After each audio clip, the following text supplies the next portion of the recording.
ജീവിത സാഹചര്യങ്ങളാണ് ഒരു മനുഷ്യനെ നല്ലവനും ചീത്തയും ഒക്കെ ആക്കി മാറ്റുന്നത്. നല്ലവൻ ചീത്ത മനുഷ്യനാവും, ചീത്ത മനുഷ്യൻ നല്ലവനാവും, സൗമ്യ സ്വഭാവം ഉള്ളവൻ ക്രൂരനായി മാറും, ക്രൂരൻ നല്ലവനായി മാറും.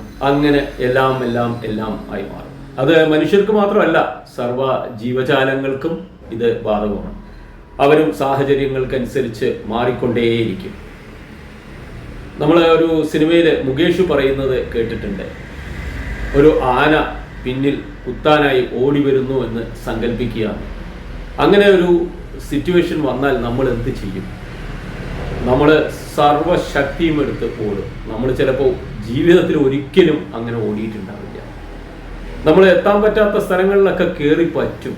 നമ്മൾ ഒരിക്കലും സങ്കല്പിക്കാൻ പറ്റാത്ത രീതിയിൽ നമ്മൾ അവിടെ എത്തിയിട്ടുണ്ടാവും. അപ്പോൾ ഇതിൽ നിന്ന് മനസ്സിലാക്കാൻ പറ്റുന്ന ഒരു കാര്യം എന്താണ്? സാഹചര്യങ്ങൾ നമ്മളെ എന്തും ചെയ്യിപ്പിക്കും. Do or die. അങ്ങനെ ഒരു സിറ്റുവേഷൻ വന്നാൽ നമ്മൾ എന്തും ചെയ്യും, അല്ലേ? നമ്മുടെ ശീലങ്ങൾ മാറും. നമ്മളിൽ നല്ല ശീലങ്ങൾ വരാം, ചീത്ത ശീലങ്ങൾ വരാം. നല്ലവനായ മനുഷ്യൻ കൊലപാതകിയായിട്ട് മാറുന്നു. വളരെ ക്രൂരനായ മനുഷ്യൻ സ്നേഹത്തോടെയുള്ള പെരുമാറ്റം കൊണ്ട് നല്ലവനായി മാറുന്നു.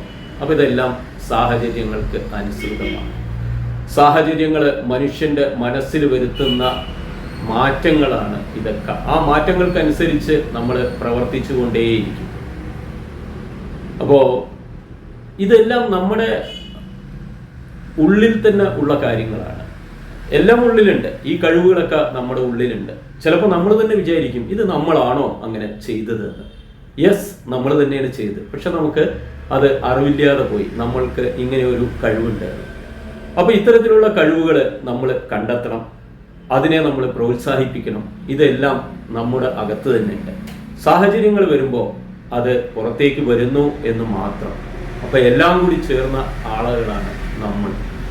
ഇതെല്ലാം നമുക്കുള്ളിലുണ്ട്. അപ്പോൾ ഇടയ്ക്കൊക്കെ മുകേഷ് പറഞ്ഞത് ഓർക്കുക, പിന്നിലൊരു ആന കുത്താനായിട്ട് ഓടി വരുന്നുണ്ട്. അപ്പോൾ എന്ത് ചെയ്യും? എന്തും ചെയ്യും, അല്ലേ? അതൊരു ജീവൻ മരണ പോരാട്ടമാണ്. അപ്പോൾ ഒരിക്കലും തളരണ്ട. നമുക്കകത്ത് തന്നെ എല്ലാം ഉണ്ട്. നമ്മളതൊന്ന് കണ്ടെത്തി നമ്മൾ ജീവിക്കുക, നല്ലത് ചിന്തിക്കുക, നല്ലത് പ്രവർത്തിക്കുക. ഉറപ്പായും നല്ലത് വരും. നമ്മളിലുള്ള നല്ല കഴിവുകൾ ഉണരട്ടെ.